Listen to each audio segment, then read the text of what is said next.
তো আমরা দেখতে পাচ্ছি আয়নাইজেশন এনার্জি বা আয়নীকরণ শক্তি হবে কার, যত সামনের দিকে যাব আমরা দ্বিতীয় তৃতীয় চতুর্থ যত বেশি যাব যত বেশি সামনে যাব তার আয়নীকরণ শক্তির মান তত বেশি হতে থাকবে।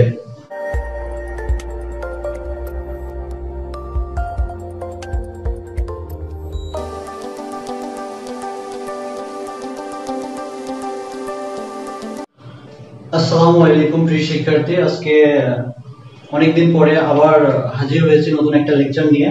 তো দেখাই যাচ্ছে যে আজকের লেকচারের বিষয়টি কি হবে, সেটি হচ্ছে আয়নীকরণ শক্তি। তো আয়নীকরণ শক্তি আমরা কেমিস্ট্রি একদম শুরু থেকে আমরা পড়াশোনা করি এটা নিয়ে। তো আমরা সবাই আয়নীকরণ শক্তি কি সবাই জানি, বাট এটার একটু বিস্তারিত যেগুলো আমাদের কিছু জানা কিছু অজানা এগুলো নিয়ে আমি একটু আলোচনা করব। অনেকেরই মনে হতে পারে এই জিনিসটা হয়তো জানতাম না, জানা উচিত ছিল। সো শুরু করা যাক। তো প্রথমে আয়নীকরণ শক্তি কি সেটা তো আমাদের জানা দরকার। তো এটা যদি আমরা জানতে চাই তাহলে আমরা এটা দেখতে পারি। এখানে আমরা দেখতে পাচ্ছি যে কোনো একটি মৌল, সেটা আমাদের পিরিয়ডিক টেবিলের যে কোনো একটা মৌল, তো যখন তার গ্যাসীয় অবস্থা থাকবে, তো গ্যাসীয় অবস্থায় সর্বশেষ যে ইলেকট্রনটি রয়েছে আমাদের এই মৌলের সর্বশেষ যে ইলেকট্রনটি খুব লুজলি বন্ডেড, আর তার মানে হচ্ছে যে খুবই দুর্বলভাবে আবদ্ধ থাকে, সেখান থেকে একটি ইলেকট্রন এটি যদি অসীমে নিয়ে যাওয়া হয়, অসীমে সরিয়ে নিয়ে যদি এক মোল ধনাত্মক গ্যাসীয় আয়ন পরিণত করা যায়, তো সেক্ষেত্রে কি হয়, আমাদের কিছু শক্তি প্রয়োগ করতে হয়। যেহেতু আমরা শেষ কক্ষপথ থেকে একটি ইলেকট্রন সরিয়ে নেব, তো ইলেকট্রন কি করে, নিউক্লিয়াস ইলেকট্রনদেরকে কি করে আকর্ষণ করে আমরা জানি।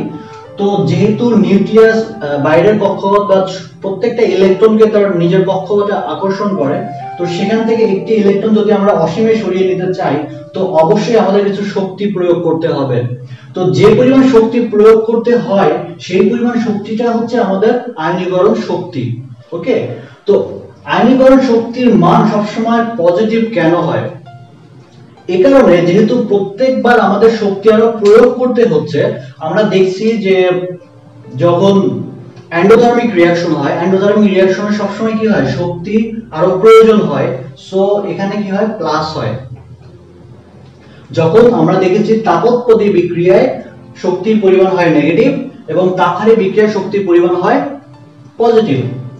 ওকে, তো এখন আমরা যদি দেখি সোডিয়ামের কথা চিন্তা করি। সোডিয়াম, আমরা জানি যে সোডিয়াম কঠিন পদার্থ, বাট কখন ইলেকট্রনটাকে আমরা সরিয়ে নিতে পারবো, যখন এই কঠিন পদার্থটা আমরা কি হবে, গ্যাসীয় অবস্থায় নিয়ে চলে আসবো। তো সোডিয়াম যখন গ্যাসীয় অবস্থায় নিয়ে আসা হয়, এখান থেকে যদি এক মোল ইলেকট্রন আমরা সরিয়ে সোডিয়াম গ্যাসীয় পজিটিভ আয়নে পরিণত করি, সেক্ষেত্রে আমাদের কিছু একটা শক্তি এখানে প্রয়োগ করতে হবে। এই যে এক মোল পরিমাণ ইলেকট্রন আমরা অসীমে সরিয়ে নিলাম, সেই শক্তির পরিমাণটা হচ্ছে 446 কিলোজুল পার মোল। এই পরিমাণ শক্তি আমাদের প্রয়োজন হয় যদি আমরা সোডিয়ামের শেষ কক্ষপথের যে ইলেকট্রনটি আছে সেই ইলেকট্রনটি আমরা অসীমে সরিয়ে নিই। আসলে অসীম বলতে কি বোঝাচ্ছে? অসীম বলতে বোঝাচ্ছে যে একটা ইলেকট্রন আমরা যদি সোডিয়ামের কথা চিন্তা করি, তো সোডিয়ামের প্রথম কক্ষপথে দুটি ইলেকট্রন, পরের কক্ষপথে আছে 8টি ইলেকট্রন, তারপরের কক্ষপথে আছে একটি ইলেকট্রন। তো এই একটি ইলেকট্রনকে আমাদের অসীমে সরিয়ে নিতে হবে। এই অসীম বলতে বোঝাচ্ছে যে যেখানে নিউক্লিয়াসের আকর্ষণ থাকবে না, এখানে যদি আমরা ইলেকট্রনটা সরিয়ে নেই, তো নিউক্লিয়াসের সাথে এর কোনো আর আকর্ষণ থাকলো না। অসীম বলতে সেটাই বোঝাচ্ছে যে এমন একটা জায়গায় নিয়ে যেতে হবে যেখানে নিউক্লিয়াসের সাথে তার কোনো আকর্ষণ থাকবে না, সেটাই হচ্ছে অসীম। ওকে, তো আমরা যখন গ্যাসীয় আয়নকে থেকে এক মোল ইলেকট্রন অসীমে সরিয়ে নিয়ে গ্যাসীয় আয়ন পজিটিভ আয়নে পরিণত করব, তখন যে পরিমাণ শক্তি নির্গত হবে তাকে আমরা আয়নীকরণ শক্তি বলবো। তো আয়নীকরণ শক্তির সংজ্ঞা যদি আমরা সামগ্রিকভাবে বলতে চাই, তাহলে আমরা বলতে পারি যে গ্যাসীয় অবস্থায় কোনো একটি মৌলের শেষ কক্ষপথ থেকে এক মোল ইলেকট্রন অসীমে সরিয়ে নিয়ে এক মোল ধনাত্মক গ্যাসীয় আয়নে পরিণত করতে যে পরিমাণ শক্তির প্রয়োজন হবে তাকে বলা হবে আয়নীকরণ শক্তি। ওকে, তো আমরা এখন দেখি অ্যালুমিনিয়ামের ক্ষেত্রে আমরা যদি চিন্তা করি, অ্যালুমিনিয়াম যখন আমরা গ্যাসীয় অবস্থায় নিয়ে আসবো, গ্যাসীয় অবস্থা থেকে আমরা যখন 1 মোল ইলেকট্রন সরিয়ে নেব, তখন অ্যালুমিনিয়াম কি হবে, এরকম একটা প্লাস তৈরি হবে। তো এখান থেকে যদি আমরা আরেকটি ইলেকট্রন, আর 1 মোল ইলেকট্রন যদি এখান থেকে সরিয়ে নেই, তাহলে কি হবে, অ্যালুমিনিয়াম 2+ গ্যাসীয় আয়ন হবে। তো এখান থেকে যদি আরেকটি ইলেকট্রন আমরা সরিয়ে নেই, তো সেই ক্ষেত্রে কি হবে, অ্যালুমিনিয়াম 3+ হবে। তো এখানে ব্যাপারটা কি ঘটেছে দেখো, এখান থেকে আমরা একটা 1 মোল ইলেকট্রন আমরা অসীমে সরিয়ে নিয়েছি, আমরা একটা ধনাত্মক আয়ন পেয়েছি। সো এটা এখানে আমরা কি একটা আয়নীকরণ শক্তি পেয়েছি। তো আয়নীকরণ শক্তির ইংলিশ থেকে বলা আয়নাইজেশন পটেনশিয়াল বা আয়নাইজেশন এনার্জি। সো আমরা সংক্ষেপে যদি এটা লিখি, আয়নাইজেশন পটেনশিয়াল বা আয়নাইজেশন এনার্জি, আইই সংক্ষেপে যদি আমরা লিখি, এটা হচ্ছে আয়নীকরণ শক্তির সংক্ষেপ রূপ। তো এটা আমরা আয়নীকরণ শক্তি 1 দিতে পারি, কারণ এই মৌলের ক্ষেত্রে এটা প্রথম আয়নীকরণ শক্তি ঘটেছে। তো এটাকে আমরা বলতে পারি যে প্রথম আয়নীকরণ শক্তি।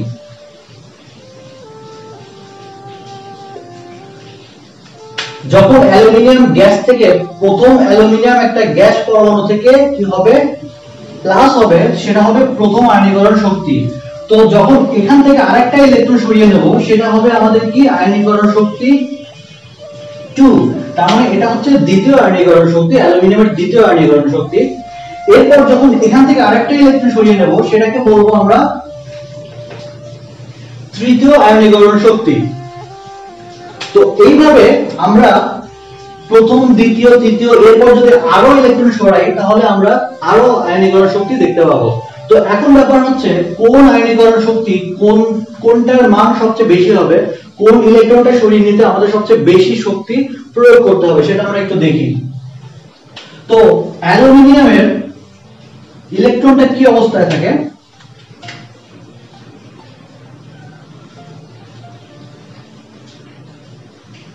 অ্যালুমিনিয়ামের প্রথম কক্ষপথে থাকে 2টি ইলেকট্রন, দ্বিতীয় কক্ষপথে থাকে 8টি ইলেকট্রন, তৃতীয় কক্ষপথে থাকে 3টি ইলেকট্রন। তো অ্যালুমিনিয়াম থেকে যখন আমরা একটি ইলেকট্রন সরিয়ে নেব, এটাকে যদি আমরা অসীমে সরিয়ে নিই, এটা যদি অসীমে সরিয়ে নেই আমরা, তাহলে কি হবে, এখানে ইলেকট্রন সংখ্যা, তো এইখানে আমরা যদি দেখতে পাই, এখানে প্রোটন কয়টি আছে, প্রোটন আছে 13টি, বাট ইলেকট্রন কয়টি আছে, 12টি আছে। এখানে প্রোটন ছিল 13টি, ইলেকট্রনও ছিল 13টি। তো এখানে ইলেকট্রন একটি কম আছে। আবার এই ক্ষেত্রে আমরা কি দেখতে পাই, প্রোটন 13টি রয়েছে, বাট ইলেকট্রন কয়টি রয়েছে, 11টি রয়েছে।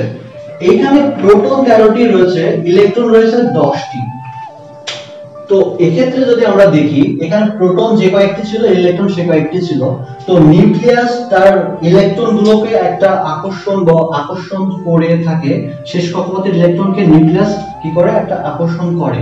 তো এখানে যখন ইলেকট্রন একটা কমে গেল, তো দেখা গেল যে প্রোটন সংখ্যা বেশি আছে, তার মানে কি, তার আকর্ষণ বলটা অনেক বেড়ে যাবে, কারণ ইলেকট্রন সংখ্যা এখানে কম আছে, একটা ইলেকট্রন কম আছে। সো এখানে এখান থেকে একটা ইলেকট্রন সরাতে যত পরিমাণ শক্তি দরকার হতো, এখান থেকে যদি আরেকটি ইলেকট্রন সরাতে চায়, তাহলে তার আরো বেশি পরিমাণ শক্তি দরকার হবে, কারণ এখানে ইলেকট্রন সংখ্যা কম আছে, প্রোটন বেশি আছে। তো প্রোটন বেশি হলে ইলেকট্রনকে আকর্ষণ করবে। তো এখান থেকে যদি আরেকটি ইলেকট্রন সরাতে চায়, তো এখানে দেখা যাবে যে ইলেকট্রন তখন থাকবে 11টা, প্রোটন থাকবে 13টা। তো এর আকর্ষণ বলটা আরো বেড়ে যাবে ইলেকট্রনের প্রতি। সো এখান থেকে ইলেকট্রন সরাতে আরো বেশি শক্তির প্রয়োজন হবে। যদি আমরা শক্তির ক্রমটা নির্বাচন করি, তাহলে আমরা বলতেই পারি যে ionisation of 3, ionisation energy of 2, ionisation energy of 1 dot dot dot, এভাবে চলে যাবে। তো আমরা দেখতে পাচ্ছি আয়নাইজেশন এনার্জি বা আয়নীকরণ শক্তি হবে তার, যত সামনের দিকে যাব আমরা, দ্বিতীয়, তৃতীয়, চতুর্থ, যত বেশি যাব, যত বেশি সামনে যাব, তার আয়নীকরণ শক্তির মান তত বেশি হতে থাকবে। ক্লিয়ার? এখন আমরা দেখব যে আয়নীকরণ শক্তির মান কোন কোন বিষয়ের উপর নির্ভর করে। আয়নীকরণ শক্তি কি কি বিষয়ের উপর নির্ভরশীল, আমরা এখন আলোচনা করব সেটা। তো প্রথমটা হচ্ছে পরমাণু আকার বা পারমাণবিক ব্যাসার্ধ।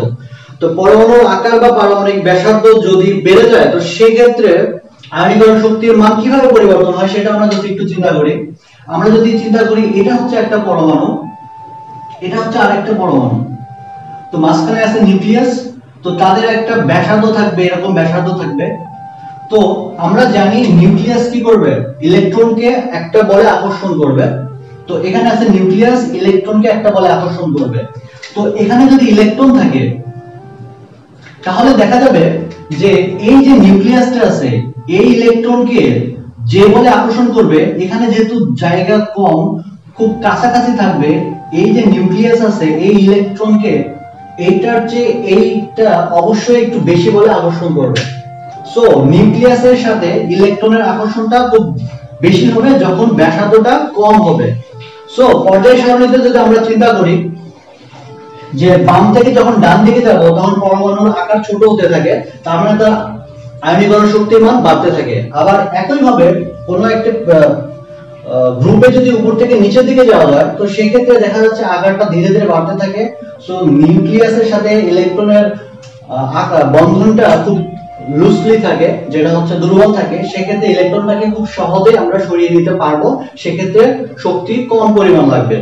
তো আমরা যদি পর্যায় সারণীটা এঁকে ফেলি, তো পর্যায় সারণীটা কিভাবে থাকে, এটা যদি পর্যায় সারণী হয়, এটা যদি পর্যায় সারণী হয় তো আমরা দেখতে পাবো সবচেয়ে ডানে যে মৌলটি রয়েছে, সবচেয়ে ডানে যে মৌলটি রয়েছে সেটির নাম কি, আমরা জানি যে এটা হচ্ছে হাইড্রোজেন, এটা হচ্ছে কি হিলিয়াম। সবচেয়ে ডানে এই মৌলটি রয়েছে। তো আমরা জানি বাম থেকে ডান দিকে যত যাওয়া যাবে পরমাণুর আকার তত ছোট হতে থাকবে। তো আমরা বলতেই পারি যে হিলিয়ামের আকার হচ্ছে সবচেয়ে ছোট পর্যায় সারণীতে, যেহেতু উপর থেকে নিচে দিকে গেলে আকার বাড়তে থাকে। সো আমরা বলতে পারি যে এর আয়নীকরণ শক্তি সবচেয়ে বেশি, সবচেয়ে বেশি। এবং কার আয়নীকরণ শক্তি সবচেয়ে কম হবে, তো আমরা যখন উপর থেকে নিচের দিকে যাব তখন তার আকার কি হবে, বাড়তে থাকবে। একদম নিচে কোনটি আছে, একদম নিচে আছে ফ্রান্সিয়াম, ফ্রান্সিয়াম আছে। ফ্রান্সিয়াম যেহেতু তেজস্ক্রিয় মৌল, সো তার আগে কি আছে, সিজিয়াম আছে। তো আমরা বলতেই পারি সিজিয়াম, সিজিয়াম হচ্ছে সবচেয়ে কম আয়নীকরণ শক্তি। তো পর্যায় সারণীতে আমরা যদি চিন্তা করি আমরা বলতে পারি সিজিয়াম হচ্ছে আয়নীকরণ শক্তি সবচেয়ে কম, যেহেতু ফ্রান্সিয়াম তেজস্ক্রিয় মৌল, সো আমরা এটা ধরলাম না, তার উপরে আছে সিজিয়াম। তো সিজিয়ামটা হচ্ছে আয়নীকরণ শক্তি সবচেয়ে কম এবং সবচেয়ে বেশি হচ্ছে আমাদের হিলিয়াম আয়নীকরণ শক্তি। ওকে, এরপর আমরা দেখব যে অরবিটালের প্রকৃতির উপর আয়নীকরণ শক্তির মান কিভাবে নির্ভর করে। অরবিটালের প্রকৃতির উপর কিভাবে নির্ভর করে আমরা সেটা দেখি। আমরা যদি বেরিলিয়াম এবং বোরন এই দুটাকে নিয়ে চিন্তা করি, তো বেরিলিয়াম হচ্ছে 4, বোরন হচ্ছে 5। তো এটা যদি আমরা ইলেকট্রন বিন্যাস করি 1s2 2s2, এটা কি হবে 1s2 2s2 2p1। তো এই যে ইলেকট্রনগুলো কিভাবে থাকে তারা, আমরা যদি উপশক্তি স্তর চিন্তা করি, এদের এটা হচ্ছে 1s, এটা হচ্ছে 2s, এটা হচ্ছে 2p। তো এখানে কয়টি ইলেকট্রন রয়েছে, এখানে রয়েছে আমাদের দুইটি ইলেকট্রন, এখানে রয়েছে দুটি ইলেকট্রন, এখানে কোনো ইলেকট্রন নাই।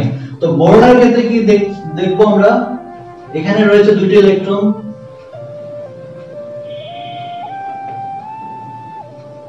তো এখানে দুটি ইলেকট্রন আছে, এখানে দুটি ইলেকট্রন রয়েছে, এখানে একটি ইলেকট্রন রয়েছে। তো নিচে আমাদের যদি নিউক্লিয়াস আমরা চিন্তা করি তো দেখা যাবে যে কোন একটি অরবিটালে নিউক্লিয়াস কি করে, শেষ কক্ষপথের ইলেকট্রনকে আকর্ষণ করে আমরা জানি। তো বেরিলিয়াম এবং বোরনের ক্ষেত্রে দেখা যাচ্ছে যে নিউক্লিয়াসের সাথে এটার দূরত্ব হচ্ছে সবচেয়ে কম। 2p অরবিটালে যেহেতু ইলেকট্রন যায় না, তার মানে 2s পর্যন্ত শেষ, এর দূরত্বটা অনেক ছোট। সো নিউক্লিয়াসের সাথে শেষ কক্ষপথের ইলেকট্রনের একটা অন্যরকম সম্পর্ক থাকবে, তার মানে তার আকর্ষণটা অনেক দৃঢ় হবে। তো বোরনের ক্ষেত্রে দেখা যাচ্ছে যে প্রথম কক্ষপথে দুটি, দ্বিতীয় কক্ষপথে দুটি, তৃতীয় কক্ষপথ, তার মানে এখানে কি হয়েছে 2p অরবিটালে ইলেকট্রন চলে গেছে। সো এটা হচ্ছে আমরা দেখতে পাচ্ছি এই ইলেকট্রনের দূরত্বটা একটু বেশি হয়ে যায়, যদিও কক্ষপথ সেম বাট অরবিটালটা কি একটু সামনের দিকে। সো এক্ষেত্রে দেখা যাচ্ছে যে আমরা যতই বেরিলিয়ামের পরেই বোরন, যদিও একই পর্যায়ের মৌল, বাম থেকে ডান দিকে গেলে আয়নীকরণ শক্তি আরো বেশি হওয়ার কথা, কিন্তু এক্ষেত্রে কি হয়, তার ব্যতিক্রম দেখা যায়। দেখা যাচ্ছে যে এর আয়নীকরণ শক্তিটা বেশি থাকে বেরিলিয়াম এবং বোরনের মধ্যে। তো এটা যদি হয়, যদি আমি একটা হোমওয়ার্ক দেই তোমাদের, তাহলে ম্যাগনেসিয়াম এবং অ্যালুমিনিয়াম এই দুটোর ক্ষেত্রে কি ঘটবে তোমরা নিজেরা একটু চিন্তা করো তো, যে ম্যাগনেসিয়াম এবং অ্যালুমিনিয়ামের মধ্যে, এটা তো একই গ্রুপের মৌল, তো একই পর্যায়ের মৌল, তো এদের মধ্যে যেহেতু ম্যাগনেসিয়াম পরে আছে অ্যালুমিনিয়াম, তো এদের ক্ষেত্রে কি হবে তোমরা চিন্তা করতে থাকো। আমরা নেক্সট বিষয়ের উপর চলে যাই। আমরা এবার দেখব যে বহিস্তরের কাঠামোর উপর কিভাবে আয়নীকরণ শক্তির মান নির্ভর করে। তো আমরা যদি একটি মৌল দেখি নাইট্রোজেন, আরেকটি যদি দেখি অক্সিজেন, তো আমরা জানি নাইট্রোজেনের 7, এটা কিভাবে থাকে 1s2 2s2 2p3, অক্সিজেনের কত 8, 1s2 2s2 2p4। তো এখানে আমরা দেখতে পাচ্ছি p অরবিটালে 3টি ইলেকট্রন রয়েছে। তো p অরবিটাল সর্বোচ্চ কয়টি? 6টি ইলেকট্রন ধারণ করতে পারে। তো কোন একটি অরবিটাল যখন একদম সর্বোচ্চ পরিমাণ অরবিটাল ধারণ করে, তো সেক্ষেত্রে ইলেকট্রনগুলো অনেক শক্তভাবে আবদ্ধ থাকে, ইলেকট্রনগুলো সহজে বের হতে চায় না। এরপরে ইলেকট্রন যদি অর্ধেক থাকে, p3 যদি থাকে, এই অবস্থায় ইলেকট্রনগুলো সহজে কি হয় না, বের হতে চায় না। তার মানে ইলেকট্রনগুলো নিউক্লিয়াসের সাথে হাইলি বন্ডেড অবস্থায় থাকে। তো এরপর যে ইলেকট্রনগুলো আছে p1 p2 p4 p5, এগুলো কি লুজলি বন্ডেড থাকে, সেক্ষেত্রে ইলেকট্রনগুলো খুব সহজেই বের হতে পারে। তো এক্ষেত্রে আমরা বলতে পারি যে যখন ইলেকট্রনটা ফুল ফিল থাকে, তখন তার আয়নীকরণ শক্তির মান অনেক বেশি হবে, ইলেকট্রনটা শরীরে নিতে অনেক বেশি লাগবে। তারপরে কি হবে, যদি হাফ ফিল থাকে, হাফ ফিল্ডের ক্ষেত্রে আয়নীকরণ শক্তির মান বেশি হবে, কারণ এক্ষেত্রে ইলেকট্রনটা বাইরে বের করে নিতে বেশ সময় সাপেক্ষ এবং কষ্টকর, এনার্জি অনেক বেশি লাগবে। এরপর যদি পার্শিয়াল ফিল্ড হয়, যেরকম 1 2 4 5, এই অবস্থা থাকে, সেক্ষেত্রে তার আয়নীকরণ শক্তির মান এটার তুলনায় একটু কম হয়। তো আমরা বলতেই পারি ফুল ফিল হচ্ছে আয়নীকরণ শক্তির মান সবচেয়ে বেশি। তারপর আমরা বলতে পারি হাফ ফিল্ড আয়নীকরণ শক্তির মান সবচেয়ে বেশি। তারপর আমরা বলতে পারি পার্শিয়াল ফিল্ড আয়নীকরণ শক্তির মান তারপরে।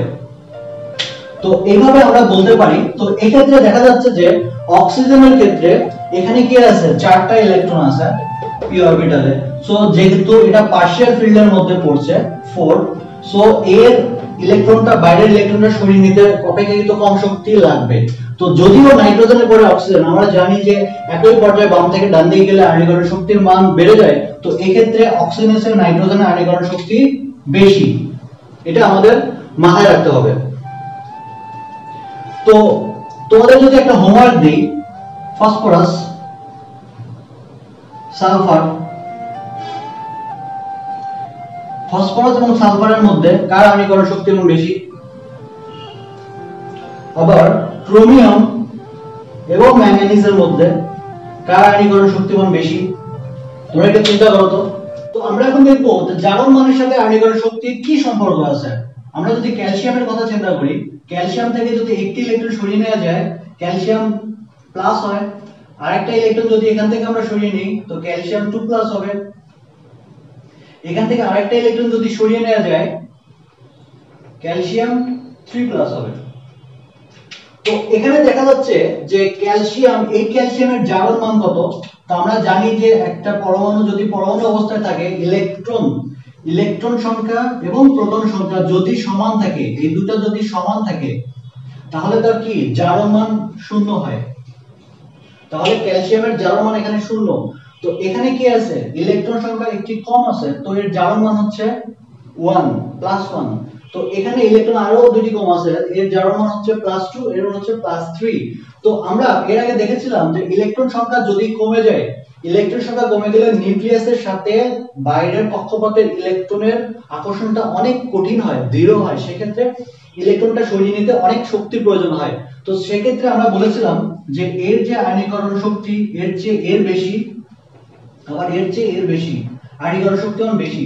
সো এটা যদি আমরা জারণ মানের ক্ষেত্রে চিন্তা করি, তাহলে জারণ মানের ক্ষেত্রেও জারণ মান যত বাড়তে থাকবে আয়নীকরণ শক্তির মানও তত বাড়তে থাকবে। তো এইদিকে কি হচ্ছে, আয়নীকরণ শক্তি, আয়নাইজেশন পটেনশিয়াল কি হবে, বাড়বে। সো এই ক্ষেত্রে আমরা দেখতে পাচ্ছি জারণ মান যত বেড়ে যাচ্ছে আয়নীকরণ শক্তি মান তত বেড়ে যাচ্ছে। তো তোমাদেরকে যদি বলি ম্যাগনেসিয়াম প্লাস ম্যাগনেসিয়াম 2+ এর মধ্যে আয়নীকরণ শক্তি মান কার বেশি, তো তোমরা সহজে বলে দিতে পারবা ম্যাগনেসিয়াম 2+ এর জারণ মান সবচেয়ে বেশি, কারণ আমরা জানি যে জারণ মান যত বাড়বে তার আয়নীকরণ শক্তির মান তত বাড়তে থাকবে। তো আমরা যদি এটার কথা চিন্তা করি, নাইট্রোজেন 3- নাইট্রোজেন শুধু নাইট্রোজেন বা নাইট্রোজেন 2-, তো এদের মধ্যে জারণ মান কার বেশি হবে, তো এটা ছিল পজিটিভ, এটা হচ্ছে নেগেটিভ, তার মানে এর মধ্যে ইলেকট্রন সংখ্যা বেশি আছে। তো ইলেকট্রন সংখ্যা বেশি থাকার দরুন এখানে একটু ঘটনা ঘটে, যার জারণ মান মাইনাস যার হচ্ছে কম তার জারণ মানটা বেশি হয়। কারণটা কি, কারণ হচ্ছে এদের ইলেকট্রন সংখ্যা বাড়লেও প্রোটন সংখ্যা কিন্তু সেম আছে। সো প্রোটন সংখ্যা যেহেতু সমান আছে, বাইরের কক্ষপথে ইলেকট্রন সংখ্যা আমরা যত দেই না কেন, নিউক্লিয়াস যেহেতু কম, সো নিউক্লিয়াসের আকর্ষণটা অত বেশি কাজ করে না, আকর্ষণটা খুব দুর্বলভাবে কাজ করে। এই জন্য বাইরের কক্ষপথে ইলেকট্রন সংখ্যা বেশি হলেও সেই ইলেকট্রনটা খুব সহজেই বের করে দেওয়া যায়। এই জন্য যদি মাইনাস জারণ মান হয় সেক্ষেত্রে আয়নীকরণ শক্তির মান কমে যায়। সো আমরা যদি এটা একটা গ্রাফের মতো চিন্তা করি, এটা যদি 0 হয়, এটা যদি -1 হয়, -2, -3, -4, -5, এটা 1 2 3 4 5 6। তো যদি জারণ মান, এগুলো হচ্ছে আমরা যদি জারণ মান চিন্তা করি, এগুলো হচ্ছে প্লাস মানগুলো, তাহলে আমরা দেখতে পারবো এই দিক থেকে যত এই দিকে আমরা যাব তার আয়নীকরণ শক্তির মান বাড়তে থাকবে, আয়নীকরণ শক্তি কি হবে, বাড়বে। তো জারণ মানের ক্ষেত্রে আমরা দেখতে পাচ্ছি যদি প্লাস জারণ মান হয়, প্লাস জারণ মান বাড়তে থাকে, তাহলে তার আয়নীকরণ শক্তির মান বাড়তে থাকবে, কিন্তু মাইনাস যত হতে থাকবে তার আয়নীকরণ শক্তির মান তত কমতে থাকবে। ক্লিয়ার? খাতায় লিখছো? প্রিয় শিক্ষার্থী, এরপর আমরা দেখব যে আচ্ছাদন প্রভাব বা যেটাকে শিল্ডিং ইফেক্ট বলা হয়, তো এটার সাথে আয়নীকরণ শক্তির কি সম্পর্ক আছে। তো আমরা যদি সোডিয়ামের ক্ষেত্রে চিন্তা করি, সোডিয়ামের কাঠামোটা দেখি, তো আমরা দেখতে পাবো সোডিয়ামের 3টি কক্ষপথ রয়েছে। প্রথম কক্ষপথে 2টি ইলেকট্রন থাকে, দ্বিতীয় কক্ষপথে থাকে 8টি ইলেকট্রন, এবং তৃতীয় কক্ষপথে কয়টি থাকে, 1টি ইলেকট্রন থাকে। তো নিউক্লিয়াস, এখানে যে নিউক্লিয়াসটা রয়েছে, নিউক্লিয়াসের সাথে যে বাইরের শক্তি স্তরে যে ইলেকট্রনটা রয়েছে, তো আমরা জানি বাইরের কক্ষপথের ইলেকট্রনটা আমাদের সরিয়ে নিতে হয় যখন আয়নীকরণ শক্তি আমরা বের করতে চাই। তো এই ক্ষেত্রে দেখা যায় যে ভিতরের দিকে যে ইলেকট্রনগুলো রয়েছে, যেমন দ্বিতীয় কক্ষপথে 2টি ইলেকট্রন রয়েছে, তৃতীয় কক্ষপথে 8টি ইলেকট্রন রয়েছে। তো এই যে মাঝখানে যে ইলেকট্রনগুলো আছে, এই ইলেকট্রনটা একটা বাধার সৃষ্টি করে এই ইলেকট্রনের সাথে এই নিউক্লিয়াসের আকর্ষণের ক্ষেত্রে। যেহেতু এই ইলেকট্রনটা একদম বাইরের কক্ষপথে রয়েছে এবং ভিতরের কক্ষপথে অন্যান্য ইলেকট্রনগুলো এই আকর্ষণে বাধা প্রদান করে, মূলত এটাকে বলা হয় আচ্ছাদন প্রভাব বা শিল্ডিং ইফেক্ট। তো আচ্ছাদন প্রভাব বা শিল্ডিং ইফেক্ট আসলে কিছু না, এটা হচ্ছে যে অন্তঃস্তরের যে অরবিটাল গুলো রয়েছে, অরবিটাল ইলেকট্রন গুলো রয়েছে, এই অন্তঃস্তরের অরবিটাল ইলেকট্রন কর্তৃক বহিঃস্তরের ইলেকট্রনের সাথে নিউক্লিয়াসের আকর্ষণে যে বাধা প্রদান করা হয়, সেটাকে মূলত আচ্ছাদন প্রভাব বা শিল্ডিং ইফেক্ট বলা হয়। তো তোমরা এখন দেখতে পাচ্ছ যে যদি ভিতরে ইলেকট্রন সংখ্যা বেশি থাকে ভিতরের দিকে, তাহলে শেষ কক্ষপথের সাথে এই নিউক্লিয়াসের যে আকর্ষণটা আছে সেটা অত্যন্ত দুর্বল হয়ে যায়। তো যদি দুর্বল হয়ে যায় তো সেক্ষেত্রে এই ইলেকট্রনটা যদি আমরা অসীমে সরিয়ে নিতে চাই, অসীম বলতে যেখানে এই নিউক্লিয়াসের সাথে কোনো আকর্ষণ থাকবে না, তো এই অসীমে যদি আমরা সরিয়ে নিতে চাই তাহলে শক্তি আমাদের যথেষ্ট কম পরিমাণ লাগবে। সো আমরা বলতেই পারি যে আস্বাদন প্রভাব বা শিল্ডিং ইফেক্ট যত বেশি হবে, এটা প্রভাবটা যত বেশি হবে তার আয়নাইজেশন শক্তি তত কম হবে। তো আমরা যদি এভাবে লিখি যে ionization energy is proportional to 1 by আস্বাদন প্রভাব।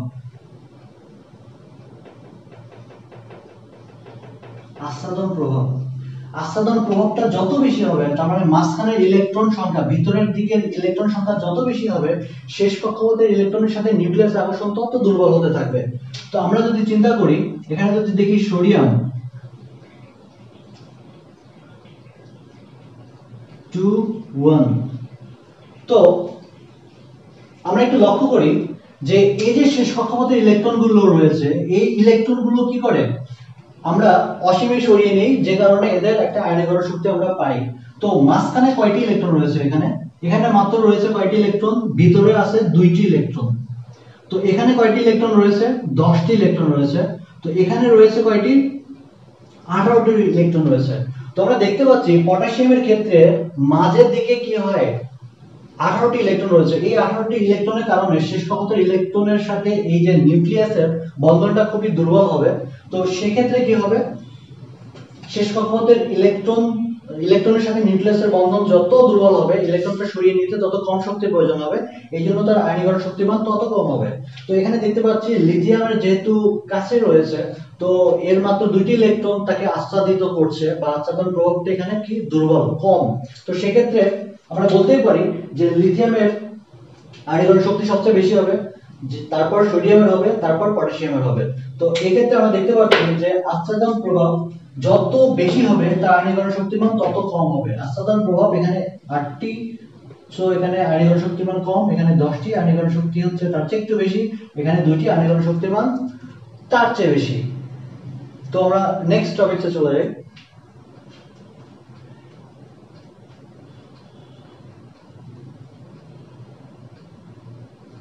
কার্যকর নিউক্লিয়ার চার্জ।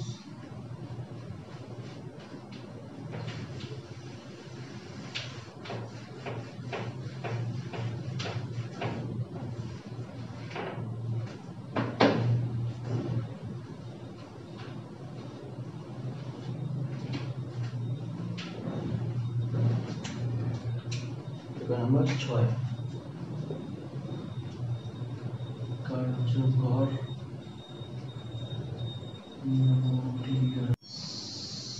আমরা আরেকটি দেখতে পাচ্ছি, সেটা হচ্ছে কার্যকর নিউক্লিয়ার চার্জ। তো কার্যকর নিউক্লিয়ার চার্জটা আসলে কি সেটা আমাদের একটু বোঝা দরকার।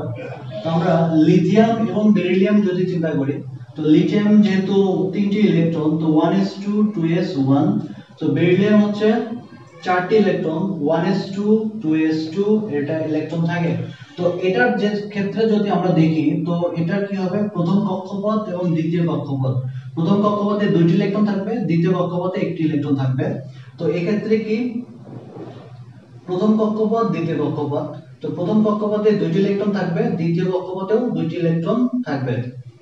তো এক্ষেত্রে দেখা যাচ্ছে যে কার্যকর নিউক্লিয়ার চার্জ, যেটাকে ইংলিশে বলা হয় ইফেক্টিভ নিউক্লিয়ার চার্জ, যেটাকে সংক্ষেপে EFF এভাবে লেখা হয়, এটা হচ্ছে ইফেক্টিভ নিউক্লিয়ার চার্জ। তো ইফেক্টিভ নিউক্লিয়ার চার্জের একটা সূত্র আছে, সেটা হচ্ছে Z - S, যেখানে এই Z হচ্ছে প্রোটন সংখ্যা, আর এখানে S টা হচ্ছে শিল্ডিং ইলেকট্রন বা আচ্ছাদন ইলেকট্রন, মানে যে কয়েকটি আচ্ছাদিত অবস্থায় আছে ইলেকট্রন। তো এক্ষেত্রে যদি আমরা হিসাব করি লিথিয়ামের কার্যকর নিউক্লিয়ার চার্জ কত, তো এদের নিউক্লিয়ার চার্জ কি হবে, প্রোটন সংখ্যা কয়টি আছে আমরা জানি, এর প্রোটন সংখ্যা 3টি আছে, এবং এর শিল্ডিং ইলেকট্রন কয়টি, তো আমরা দেখতে পাচ্ছি বাইরের কক্ষপথে 1টি ইলেকট্রন রয়েছে, ভিতরে রয়েছে 2টি, তার মানে শিল্ডিং ইলেকট্রন রয়েছে মোট 2টি। তো আমরা এখানে পেলাম কত, কার্যকর নিউক্লিয়ার চার্জ পেলাম 1। তো এই ক্ষেত্রে বেরিলিয়ামের ক্ষেত্রে কয়টি আমরা দেখব এবার, এর প্রোটন কয়টি আছে, যেহেতু ইলেকট্রন 4টি, তার মানে প্রোটনও আছে 4টি। তো এরপর আচ্ছাদন ইলেকট্রন, ভিতরে কয়টি ইলেকট্রন রয়েছে যাকে আচ্ছাদিত অবস্থায় রয়েছে? দুইটি, এটা হচ্ছে 2। তো আমরা দেখতে পাচ্ছি, সরি 2। তো দেখা যাচ্ছে যে লিথিয়ামের ক্ষেত্রে এখানে ইফেক্টিভ নিউক্লিয়ার চার্জ বা কার্যকর নিউক্লিয়ার চার্জটা হচ্ছে 1, বেরিলিয়ামের ক্ষেত্রে হচ্ছে 2। তো এখান থেকে আমরা একটা সিদ্ধান্ত আসতে পারি যে যদি কার্যকর নিউক্লিয়ার চার্জ যত বেশি হয় তার আয়নীকরণ শক্তির মান তত বেড়ে যায়। মাথায় রাখতে হবে যে কার্যকর নিউক্লিয়ার চার্জের ক্ষেত্রে কার্যকর নিউক্লিয়ার চার্জ যত বাড়বে আয়নীকরণ শক্তির মান তত বাড়বে। তো আমরা লিখতেই পারি যে কার্যকর নিউক্লিয়ার চার্জ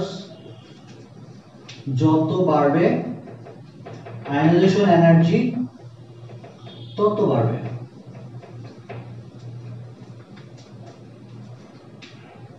এখন চলে আসি, আমি প্রথমে যে প্রবলেমগুলো দিয়েছিলাম তোমাদের সলভ করার জন্য, তোমরা কতটুকু সলভ করেছো জানি না, তবে আমি এখন সেগুলো নিয়ে একটু আলোচনা করব। তার মধ্যে এক নাম্বার ছিল বেরিলিয়াম বোরন। এক নাম্বার বলছিল বেরিলিয়াম এবং বোরন। তো বেরিলিয়াম এবং বোরনের মধ্যে কার আয়নীকরণ শক্তি বেশি, কার কম? ম্যাগনেসিয়াম অ্যালুমিনিয়াম এই দুটো দিয়েছিলাম। ম্যাগনেসিয়াম অ্যালুমিনিয়ামের মধ্যে কার বেশি? তো আমরা তখন দেখেছিলাম যে এটা যতই একই পর্যায়ে বাম থেকে ডান দিকে যাক, তো বিশেষ কারণে কি হয়, এটা আয়নীকরণ শক্তি মান এটার তুলনায় বেশি থাকে। তো আরেকটা যদি আমরা দেখি নাইট্রোজেন অক্সিজেন, এটা নিয়ে আমরা কথা বলেছিলাম। তো এটা যখন আমরা কথা বলেছিলাম, আমরা ইলেকট্রন বিন্যাস একটু করি 1s2 2s2 2p3। এটার ক্ষেত্রে কি হয় 1s2 2p2 1s2 2s2 2p4। তো এই ক্ষেত্রে যখন একটি ইলেকট্রন সরিয়ে নেওয়া হয়, একটি ইলেকট্রন যদি সরিয়ে নেওয়া হয়, তো সেক্ষেত্রে 1s2 2s2 2p2 হয়। এখানে অক্সিজেনের ক্ষেত্রে যদি একটি ইলেকট্রন সরিয়ে নেওয়া হয়, সেক্ষেত্রে কি হবে 1s2 2s2 2p3। এখানে একটা কারণ আমরা লক্ষ্য করি, একটা ইলেকট্রন সরিয়ে নেওয়া মানে বোঝাচ্ছে যে এখানে প্রথম আয়নীকরণ শক্তি। তো নাইট্রোজেনের প্রথম আয়নীকরণ শক্তি যখন এখানে 3টি ইলেকট্রন ছিল, সো 3টি ইলেকট্রন আমরা জানি যে হাফ ফিল বা অর্ধপূর্ণ যে অরবিটাল গুলো আছে এরা খুবই বেশি পরিমাণ হচ্ছে আকর্ষণ করে নিউক্লিয়াস দ্বারা। তো এক্ষেত্রে প্রথম ইলেকট্রনটা যখন আমরা সরিয়ে নিই, তো সেক্ষেত্রে দেখা যাবে যে আমাদের অনেক শক্তির প্রয়োজন হয় এই ইলেকট্রনটাকে সরিয়ে নিতে।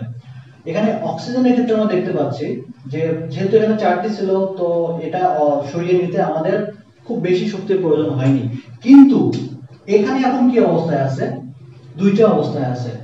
তো এটা আমরা কি করছি, যদি এখান থেকে যদি আরেকটি ইলেকট্রন সরাইতে চাই, তাহলে 1s2 2s2 2p2 এই পরিমাণ আমাদের ইলেকট্রন থাকে। এইটা কিন্তু অনেক হাইলি বন্ডেড অবস্থা থাকে। সো এই ক্ষেত্রে আমরা দেখতে পাচ্ছি এর দ্বিতীয় আয়নীকরণ শক্তির মান কি হবে, অনেক বেশি হবে। তো নাইট্রোজেনের ক্ষেত্রে আমাদের প্রথম আয়নীকরণ শক্তির মান বেশি হলেও দ্বিতীয় আয়নীকরণ শক্তির মান কিন্তু কম হবে, কারণ এখানে 2টি ইলেকট্রন রয়েছে। তো এখান থেকে আমরা বলতে পারি যে দ্বিতীয় আয়নীকরণ শক্তি নাইট্রোজেনের দ্বিতীয় আয়নীকরণ শক্তির চেয়ে অক্সিজেনের দ্বিতীয় আয়নীকরণ শক্তির মান অনেক বেশি। তো আমরা প্রথম ক্ষেত্রে দেখেছিলাম যে নাইট্রোজেনের প্রথম আয়নীকরণ শক্তির মান ছিল বেশি অক্সিজেনের প্রথম আয়নীকরণ শক্তির মানের তুলনায়। তো এখানে আমরা দেখতে পাচ্ছি যে নাইট্রোজেনের দ্বিতীয় আয়নীকরণ শক্তির মান অক্সিজেনের দ্বিতীয় আয়নীকরণ শক্তির তুলনায় কম। কিন্তু আমরা প্রথমে দেখেছিলাম যে নাইট্রোজেনের প্রথম আয়নীকরণ শক্তির মান ছিল বেশি অক্সিজেনের প্রথম আয়নীকরণ শক্তির তুলনায়। কারণ কি ছিল, এখানে হাফ ফিল্ড ছিল, এখানে হাফ ফিল্ড ছিল না, এর জন্য এর প্রথম আয়নীকরণ যে শক্তির মানটা ছিল সেটা ছিল বেশি, প্রথম আয়নীকরণ শক্তির মান ছিল বেশি অক্সিজেনের তুলনায়, বাট দ্বিতীয় আয়নীকরণ শক্তির মান কম, অক্সিজেনের দ্বিতীয় আয়নীকরণ শক্তির মান বেশি। ঠিক একই ভাবে ফসফরাস, সালফার, ম্যাঙ্গানিজ এবং ক্রোমিয়াম, এই ক্ষেত্রে কি হয়, ফসফরাসের আয়নীকরণ শক্তির মান বেশি এবং এই ক্ষেত্রে ম্যাঙ্গানিজের তুলনায় ম্যাঙ্গানিজ এবং ক্রোমিয়ামের তুলনায় ম্যাঙ্গানিজের আয়নীকরণ শক্তির মান বেশি হয়। আমরা যদি দেখি প্রথম পর্যায়ে দুটি মৌল রয়েছে হাইড্রোজেন এবং হিলিয়াম। তো এই ক্ষেত্রে হিলিয়ামের আয়নীকরণ শক্তির মান সবচেয়ে বেশি। দ্বিতীয় পর্যায়ে যদি আমরা দেখি, দ্বিতীয় পর্যায়ে কি কি আছে, lithium, beryllium, boron, carbon, nitrogen, oxygen, fluorine এবং নিয়ন। তো এই ক্ষেত্রে যেহেতু একই পর্যায়ে বাম থেকে ডান দিকে গেলে ইলেকট্রন সংখ্যা কি হয় বাড়তে থাকে এবং সেই সাথে নিউক্লিয়াসের সাথে তার আকর্ষণটা অনেক বেশি হয়। তো সেক্ষেত্রে আমরা জানি যে বাম থেকে ডান দিকে আয়নীকরণ শক্তির মান বৃদ্ধি পায়। বাট এখানে একটু সমস্যা হয়, বেরিলিয়ামের ক্ষেত্রে একটু সমস্যা হয়, নাইট্রোজেনের ক্ষেত্রে একটু সমস্যা হয়। সো এটা যদি আমরা লিখতে চাই তাহলে এভাবে আমাদের লিখতে হবে boron, beryllium, carbon, oxygen, nitrogen, fluorine, neon. তো আমরা যদি ক্রোমোটা চিন্তা করি তাহলে আমাদের এভাবে দেখতে হবে। সো বেরিলিয়াম বোরনের সাথে একটু সম্পর্ক ঝামেলা আছে, নাইট্রোজেন অক্সিজেনের সাথে একটু ঝামেলা আছে, এটা আমাদের মাথায় রাখতে হবে। দ্বিতীয় পর্যায়ের ক্ষেত্রে আমাদের যদি ক্রোমটা আমরা হিসাব করি তো এখান থেকে এদিকে কি হবে আয়নাইজেশন এনার্জি বাড়তে থাকবে, এটা আমাদের মাথায় রাখতে হবে। আমরা তৃতীয় পর্যায়ের দিকে যদি যাই, তৃতীয় পর্যায়ে কি কি আছে?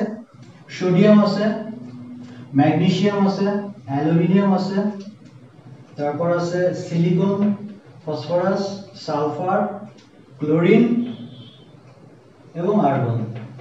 তো এই ক্ষেত্রেও আমাদের কিছু ঝামেলা আছে, যে ঝামেলাগুলো আমাদেরকে একটু চিন্তা করতে হবে। সেটা হচ্ছে ম্যাগনেসিয়াম এখানে যাবে, ফসফরাস এখানে যাবে। তো এটা যদি আমরা করি তাহলে দেখতে পাচ্ছি sodium, aluminium, magnesium, silicon, sulphur, phosphorus, chlorine, argon.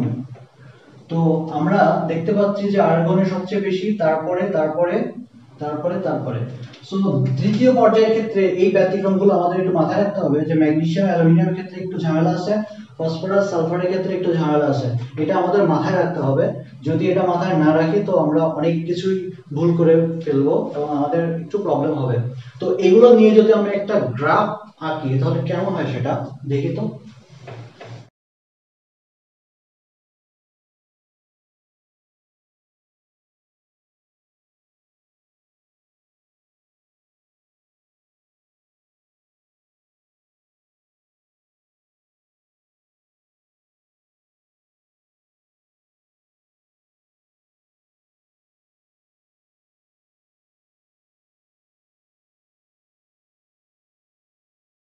তো এরকম একটা কার্ভ পাবো আমরা যদি আমরা দেখি যেখানে এদিকে থাকবে আয়নীকরণ শক্তির মান এবং এদিকে থাকবে পারমাণবিক সংখ্যা। পারমাণবিক সংখ্যা বাড়ার সাথে সাথে এখানে এরকম একটা কার্ভ পাই।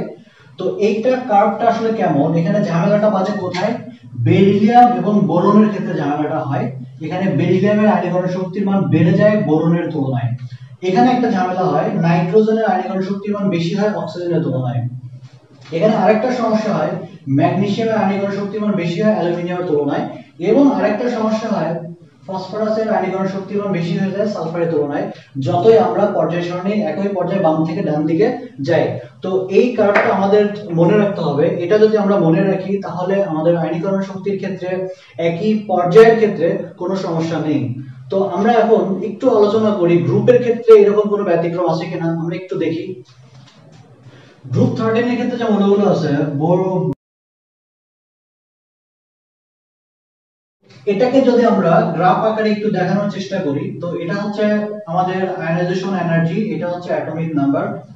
তো এটা যদি আমরা দেখি তাহলে এটা একটু ভিন্ন ধর্মী একটা কার্ভ তৈরি হয়। তো এটা হচ্ছে বোরন, এটা হচ্ছে অ্যালুমিনিয়াম, এটা হচ্ছে গ্যালিয়াম, এটা হচ্ছে ইন্ডিয়াম, এটা হচ্ছে থ্যালিউরিয়াম। তো এখানে এই ধরনের একটা ভিন্ন জাতীয় একটা কিছু হয়। এখানে থ্যালিয়ামের যদিও এর কিন্তু ল্যান্থানাইট সংকোচনের কারণে এর কন্টাক্ট ঘটে, ল্যান্থানাইট কন্টাক্টের কারণে এর আয়নীকরণ শক্তির মান অনেক বেড়ে যায়। তো ল্যান্থানাইটের কন্টাক্ট বা ল্যান্থানাইট সংকোচন কি আমরা পরবর্তীতে কোনো লেকচারে হয়তো এটা নিয়ে আলোচনা করব। গ্রুপ 14 এর ক্ষেত্রে কি কি মৌল আছে?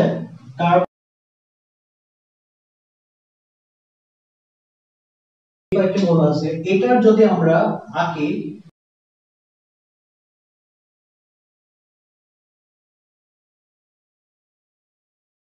এটাও কি হয় আমাদের ল্যান্থানাইট সংকোচনের কারণে এর আয়নীকরণ শক্তির মান কি হয় একটু বেড়ে যায়। তো ল্যাটেনের সংকোচন নিয়ে আমরা যখন বিস্তারিত আলোচনা করব তখন এটা আমরা বুঝতে পারবো।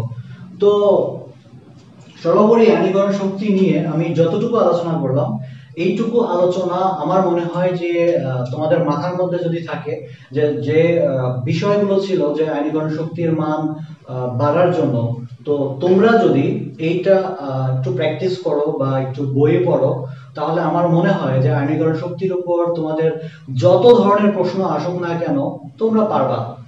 আমার যেটা মনে হয় যে তোমাদের মধ্যে সেই ক্ষমতা আছে। আমার চেয়েও আমি যতটুকু জানি আমার চেয়ে অনেক বেশি তোমরা জেনে ফেলবে এক সময়, কারণ এক সময় দেখা যাবে যে আমার চেয়ে তোমরা অনেক বেশি বই পড়বা, সো আমার চেয়ে অনেক বেশি জানবা।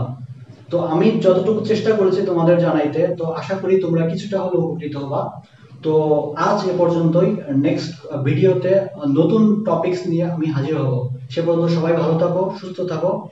আল্লাহ হাফেজ।